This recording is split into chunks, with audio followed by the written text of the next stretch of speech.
Assalamualaikum warahmatullahi wabarakatuh. Sampurasun, salam sejahtera, salam sehat untuk kita semua. Bertemu lagi dalam acara podcast Klinik Informasi Sehat Puskesmas Cimalaga.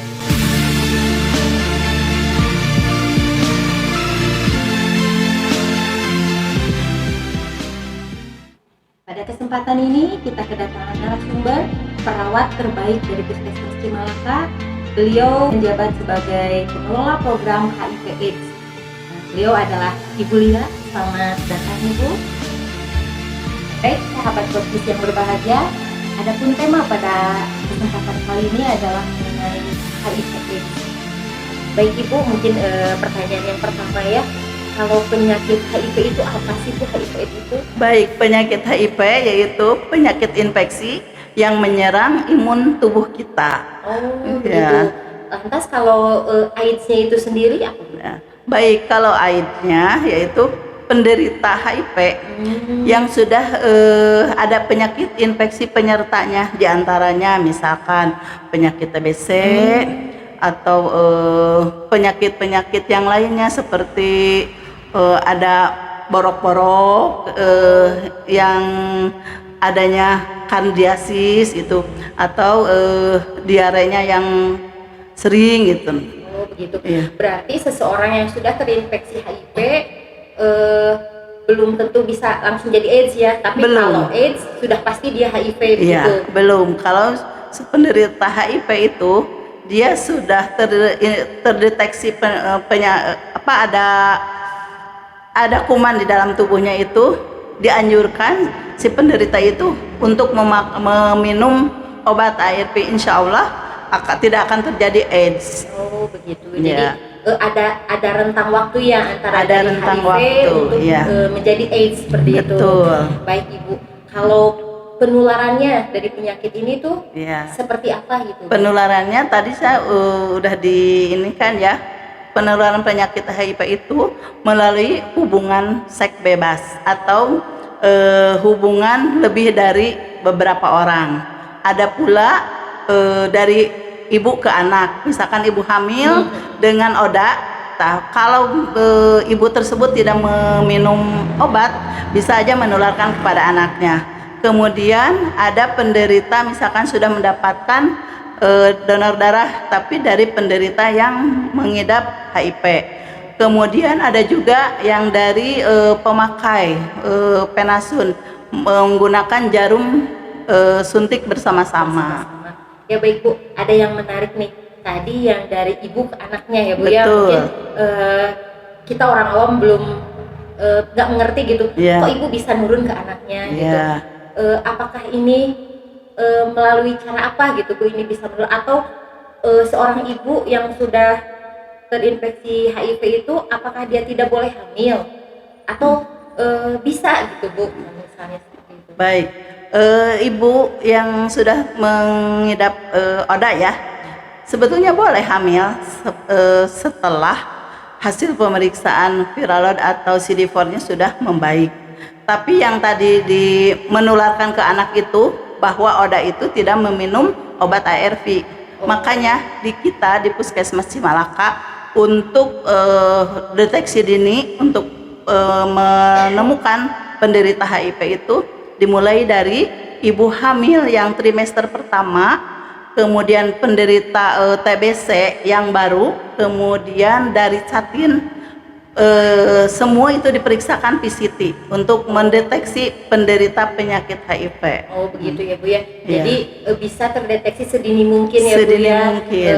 Seseorang itu sudah terinfeksi HIV atau belum. Betul. Baik Bu, kalau misalnya kejadiannya seperti ini, si seseorang misalnya salah satunya kan kata Ibu tadi free sex ya atau seks bebas gitu. Betul. Misalnya seseorang itu sudah melakukan hubungan seks nih, Betul. tapi dia tidak tahu pasangannya itu dia menderita HIV atau tidak. Iya. Nah, misalnya berapa lama waktu yang dia butuhkan untuk misalnya dia karena merasa takut gitu, betul. dia mau diperiksa darah nih, takutnya yang kemarin terjadi itu pasangannya itu ternyata sudah terinfeksi. Betul. Jangka waktu berapa lama Bu?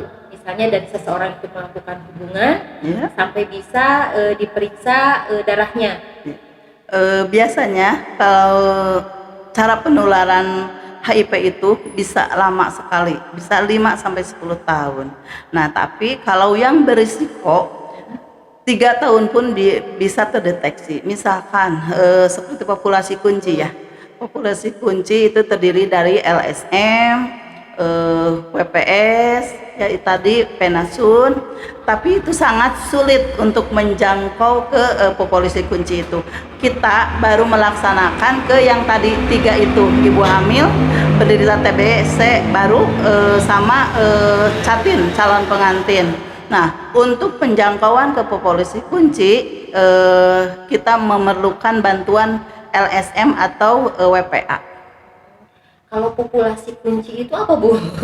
Populasi kunci itu ya, yaitu yang tadi, yang disebutin tadi, ya populasi LSM. yang berisiko, yaitu yang berisiko. LSM, ya WPS, wanita penjajak seks, Iya. penasun, mereka menggunakan jarum suntik bersama-sama, ya. Ya mungkin ada lagi yang lain, seperti pelanggan WPS itu termasuk populasi kunci. Oh, baik, Bu.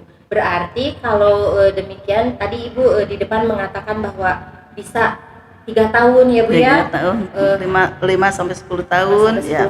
Berarti kalau misalnya si seseorang itu melakukan hubungan seks, misalnya jajan nih, Betul. jajan dalam tanda kutip, dia jajan, terus jadi dia tidak bisa langsung 1 minggu kemudian diperiksa, jadi ketahuan dia nih tertular gitu. Betul. Enggak ya, Bu ya? Jadi membutuhkan jangka waktu yang lumayan panjang ya, Bu ya? Betul. untuk bisa Tapi kan terdiagnosa. kalau misalkan dia jajan dengan yang berisiko, yang tadi yang termasuk ke Iya, populasi kunci itu, biasanya nggak langsung HIV, tapi dia menderita penyakit infeksi menular dulu.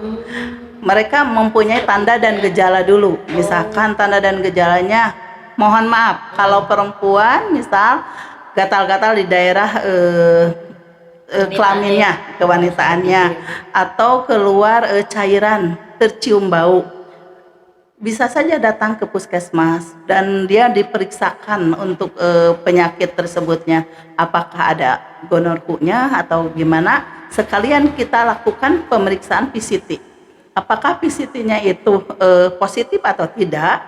Nanti berjenjang dengan waktu 6 bulan sekali wajib diperiksakan. Kita sudah mempunyai data tersebut. Jadi jangan lupa kalau kepada penderita seperti itu, alamat lengkap dan nomor handphone harus kita pegang. Seperti itu. Iya. Tadi Ibu menyinggung masalah VCT ya, Bu ya. Mungkin sahabat podcast di rumah pengen tahu VCT itu apa sih, Bu?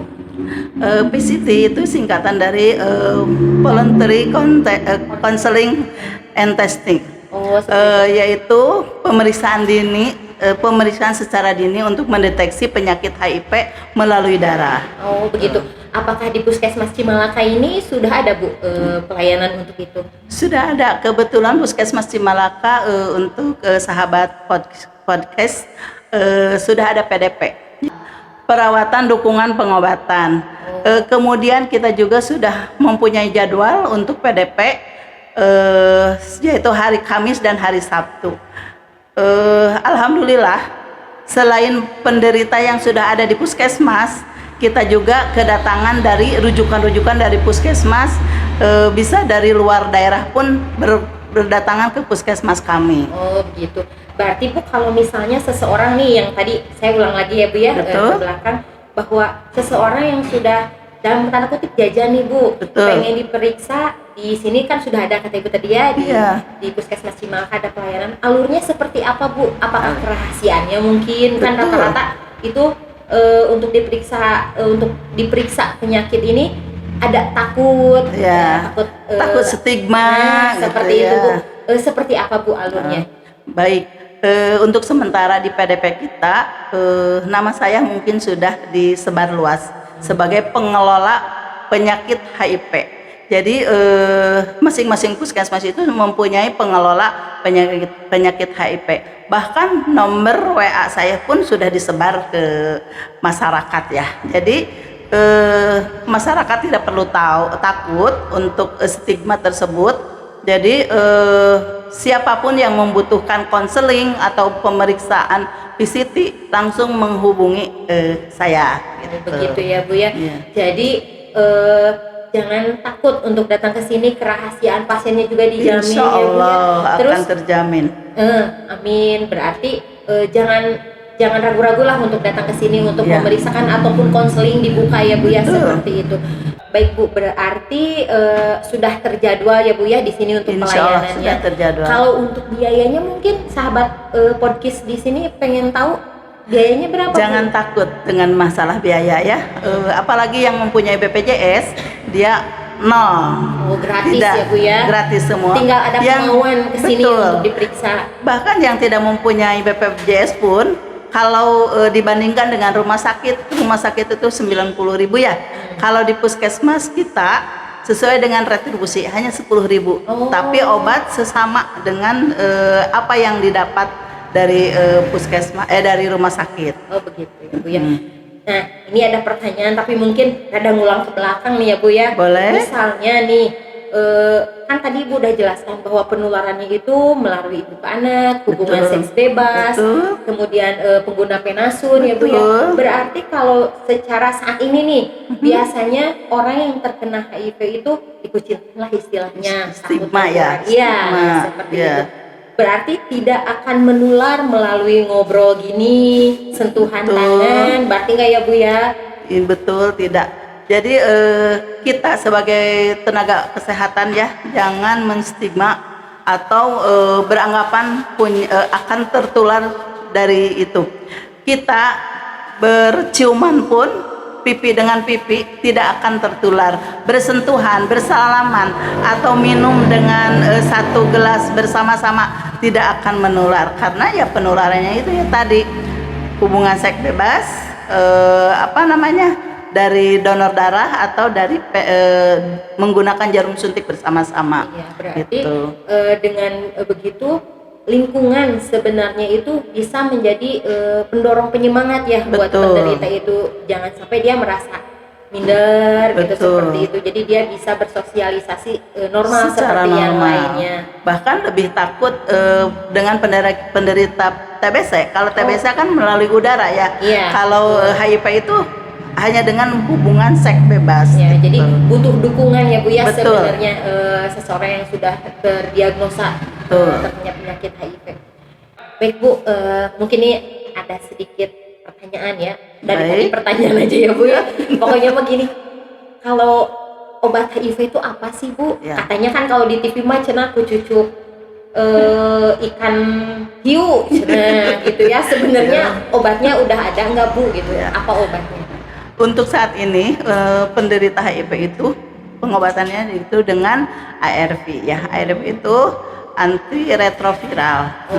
Jadi obat tersebut bukan untuk menyembuhkan, tapi untuk gitu ya, menekan agar si virus tersebut tidak menjalar kemana-mana. Yang tadi itu kan daya tahan tubuh kita ya yang diserang. Jadi si obat tersebut untuk menekan aja, bukan untuk menyembuhkan. Oh, begitu. Obatnya sekarang bisa didapat di puskesmas kita juga selain di rumah sakit. Gitu. Kalau obatnya itu berarti kan Kak Ibu katakan tadi untuk menekan ya, tidak Betul. menyembuhkan. Dengan kata lain, si obat ARV ini Betul. harus diminum seumur hidup berarti. Seumur ya? hidup, itu minumnya seumur hidup untuk meningkatkan daya tahan tersebut. Bagaimana kalau misalnya ada kejadiannya seperti ini nih, suami istri nih ya Bu ya. Betul. Si ibunya tidak tahu ternyata si suaminya ini jajan di luar misalnya Betul. ya. Dan si suaminya ini sudah terdiagnosa positif misalnya HIV. Apakah itu otomatis menular langsung si ibunya itu berarti dia menderita HIV juga atau gimana? Banyak kejadian ya di kita, banyak kejadian misalkan suaminya terdeteksi HIV positif tapi si ibunya masih normal-normal saja. Sebelum mendapatkan pengobatan, kalau didapat pasien seperti itu biasanya dipanggil pasangannya itu atau si suaminya yang menderita HIV itu harus membuka diri dengan sukarela dia. Kapan mau bisa membuka diri? Nanti si pasangan tersebut kita periksakan. Kalau yang lawan jenisnya itu salah satunya negatif, kita diberikan konseling pada saat hubungan seks, dia dibekelin alat pelindung. Jadi yang pasangan tersebut tidak akan tertular. Begitu ya Bu ya. Jadi walaupun satu pasangan itu salah satunya sudah positif Betul. didiagnosa HIV, berarti yang satu pasangannya itu Betul. belum tentu HIV juga. Belum berarti tentu, ya, Bu, ya? karena kedisiplinan yang dibutuhkan ini kedisiplinan minum obat dan kedisiplinan memakai alat pelindung. Bahkan si penderitanya tersebut bisa hidup normal kembali kalau minum obatnya rutin. Nanti Piralot dan CD4-nya sudah membaik, bisa hidup seperti kita yang normal. Jadi nggak kelihatan bahwa dia itu sebenarnya seorang Oda ya Bu ya. Betul. Kalau bahasa itu mah sering Bahasa kerennya. Bahasa kerennya teh Oda. Oda, Odip. Ya, jadi dia kalau rutin mengkonsumsi obatnya menekan pertumbuhan virusnya. Betul. Jadi menekan juga untuk bisa menularkan ke kepada yang pasangannya, lain. asal Betul. dengan yang tadi Ibu Betul. katakan tadi. Jadi tetap harus ada keterbukaan untuk membawa pasangannya Betul. diperiksakan ke puskesmas Terlebih dahulu. Baik Bu. Nih kalau misalnya ada kejadian seperti ini, si seseorang itu udah positif, dia udah rutin minum obat. Betul. Ternyata pada situasi tertentu, ya mungkin yang tadi Ibu bahwa karena HIV itu penyakit yang dianggap penyakit yang memalukan. Nah, seperti itu. Misalnya si seseorang itu pengen pindah berobatnya, misalnya di luar wilayah Cimalaka nih Bu, pengen pindah untuk pengambilan obatnya di sini. Ke PDB Cimalaka. Ya, ke PDB Cimalaka. Apakah bisa? Insya Allah bisa. Semua ODIP ya, tidak ada batasan untuk tidak diterima di PDP kita. Asal tadinya pengobatannya di mana? Misalkan di rumah sakit, silahkan bawa rujukan dulu dari rumah sakit ke kita. Oh, jadi harus bawa rujukan dulu. Bawa rujukan dulu untuk ya? mengetahui obat apa yang sudah diberikan oleh rumah jadi sakit. tinggal dilanjutkan. Kita tinggal melanjutkan. Gitu. Tidak susah ya untuk Bu, ya. pindah rujukan ke PDP kita. Bagaimana kalau misalnya ada kejadiannya seperti ini nih, suami istri nih ya Bu ya. Betul. Si ibunya tidak tahu ternyata si suaminya ini jajan di luar misalnya ya. Dan si suaminya ini sudah terdiagnosa positif misalnya HIV. Apakah itu otomatis menular langsung si ibunya itu, berarti dia menderita HIV juga atau gimana? Banyak kejadian ya di kita, banyak kejadian misalkan suaminya terdeteksi HIV positif tapi si ibunya masih normal-normal saja. Sebelum mendapatkan pengobatan, kalau didapat pasien seperti itu, biasanya dipanggil pasangannya itu atau si suaminya yang menderita HIV itu harus membuka diri dengan sukarela dia. Kapan mau bisa membuka diri? Nanti si pasangan tersebut kita periksakan. Kalau yang lawan jenisnya itu salah satunya negatif, kita diberikan konseling pada saat hubungan seks, dia dibekelin alat pelindung. Jadi yang pasangan tersebut tidak akan tertular. Begitu ya Bu ya. Jadi walaupun satu pasangan itu salah satunya sudah positif, betul, didiagnosa HIV, berarti yang satu pasangannya itu betul, belum tentu HIV juga. Belum tentu, ya, Bu, ya? karena kedisiplinan yang dibutuhkan ini kedisiplinan minum obat dan kedisiplinan memakai alat pelindung. Bahkan si penderitanya tersebut bisa hidup normal kembali kalau minum obatnya rutin.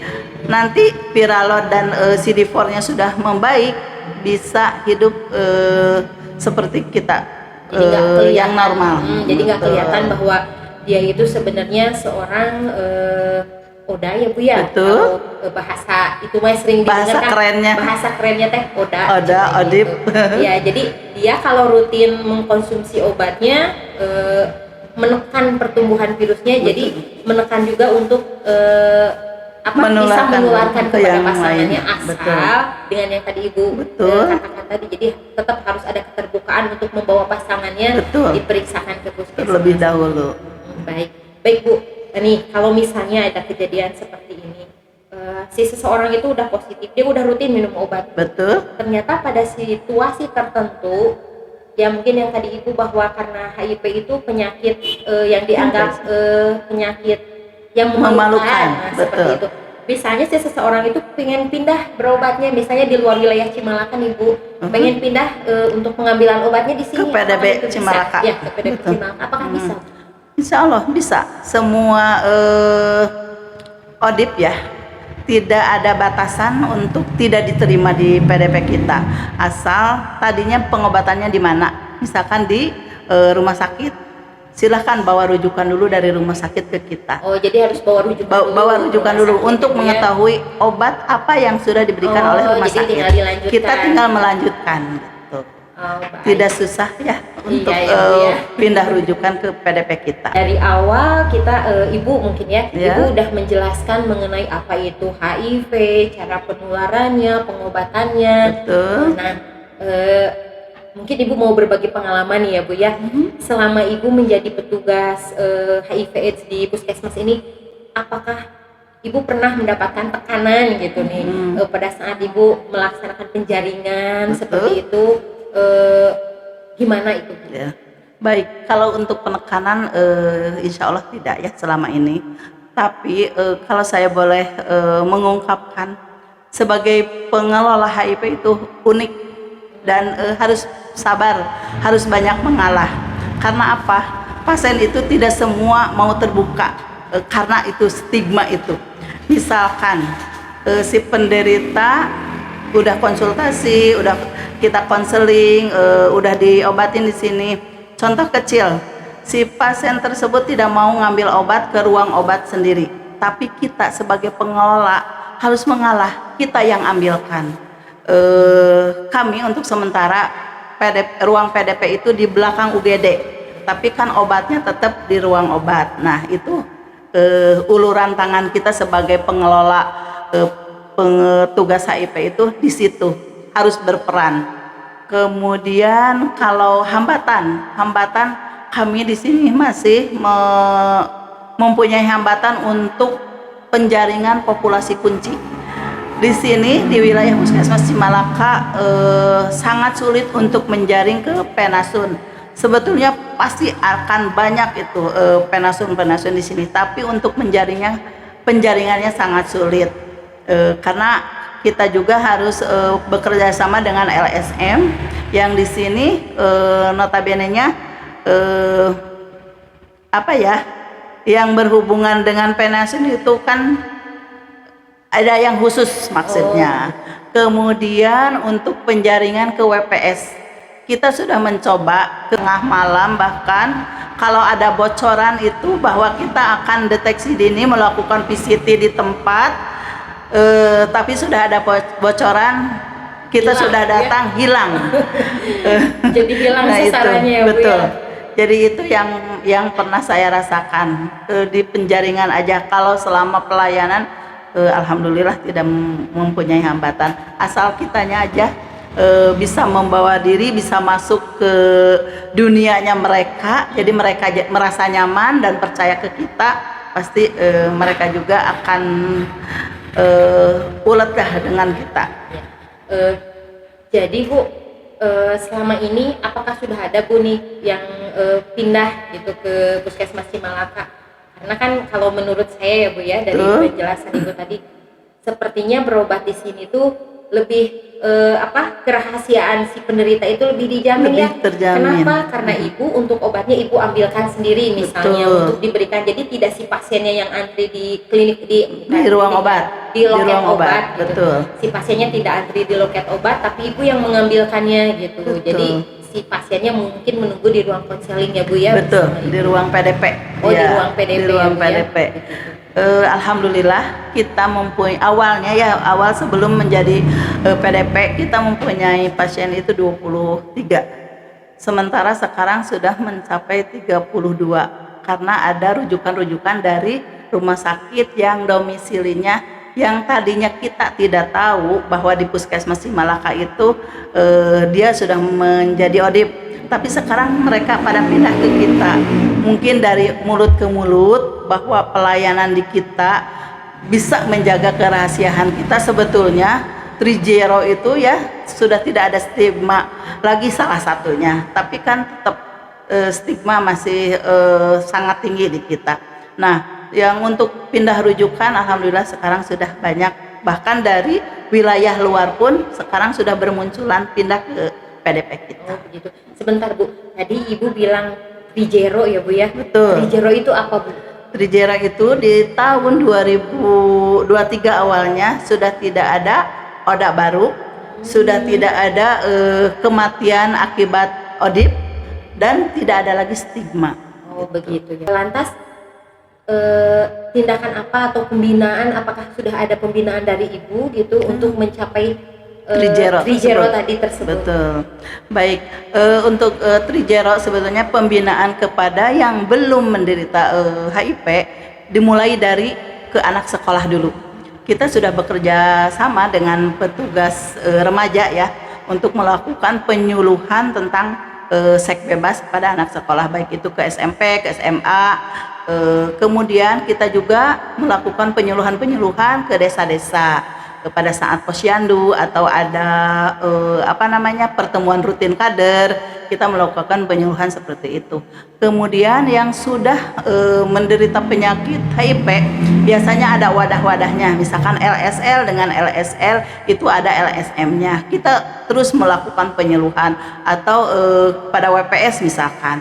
Ke WPS juga sama ada wadahnya. Jadi kita bekerja samanya dengan LSM untuk melakukan penyuluhan kepada mereka. Kemudian untuk kepasangan yang selalu rutin dikunjungi oleh pengelola HIV itu sendiri. Misalkan si suaminya menderita HIV, kemudian kita selalu setiap 2 bulan sekali itu mengunjungi ke rumahnya. Barangkali si penderita itu sudah lupa tidak memakai alat pelindung, jadi kita selalu mengingatkan. Itu mungkin itu yang kita lakukan selama ini.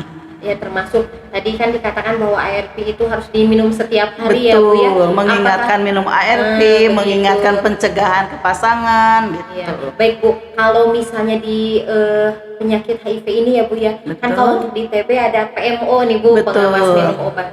Apakah di penyakit ini juga sama? Sama, karena minum obat ARV lebih lama. Kalau TB hanya 6 bulan sekali, sementara di penderita HIV itu seumur hidup.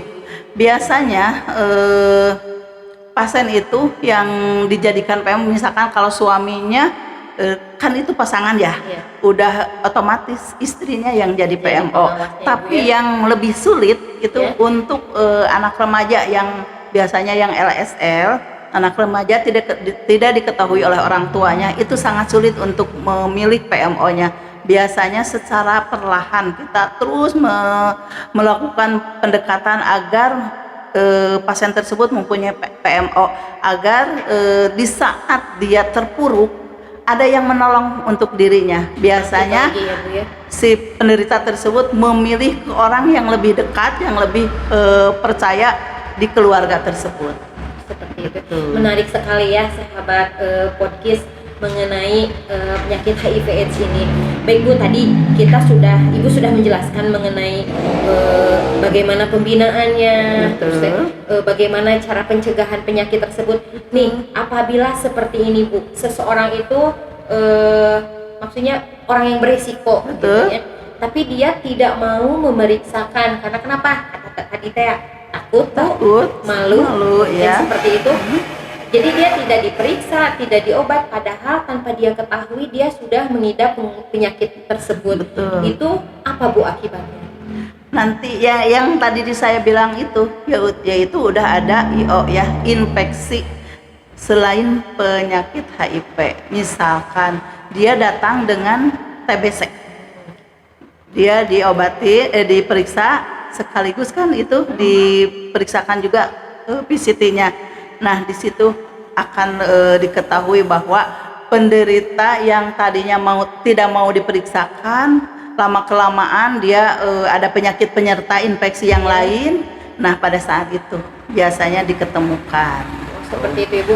Pada saat itu berarti si penyakit itu udah menjadi lebih berat ya Bu ya. Betul, Jadi betul. pengobatannya pun menjadi lebih berat ya Bu ya. Jadi double. Misalkan Jadi double, dia ya. penyakit HIV-nya iya positif, penyakit TBC-nya iya positif.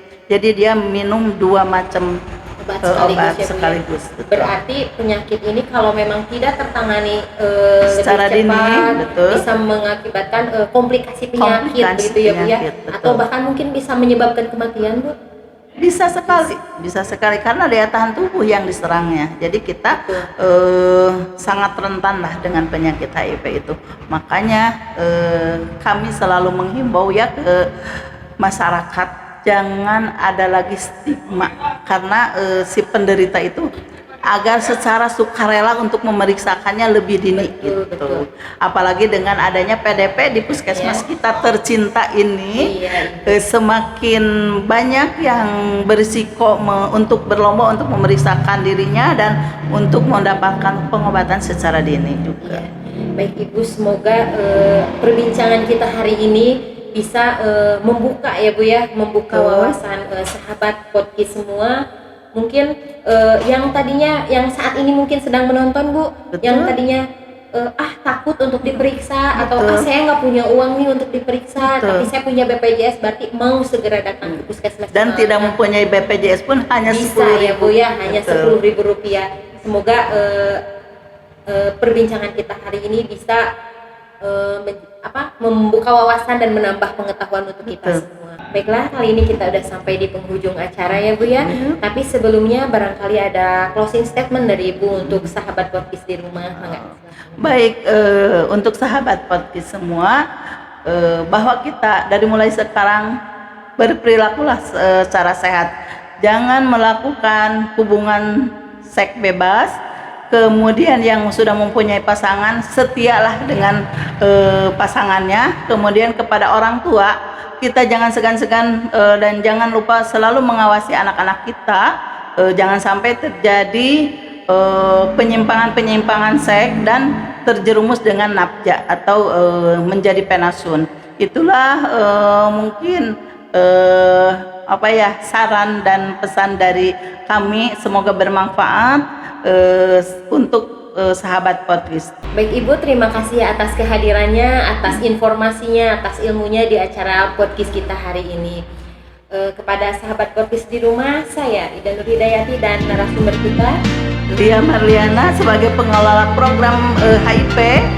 Wabillahi taufiq wal hidayah. Wassalamualaikum warahmatullahi wabarakatuh.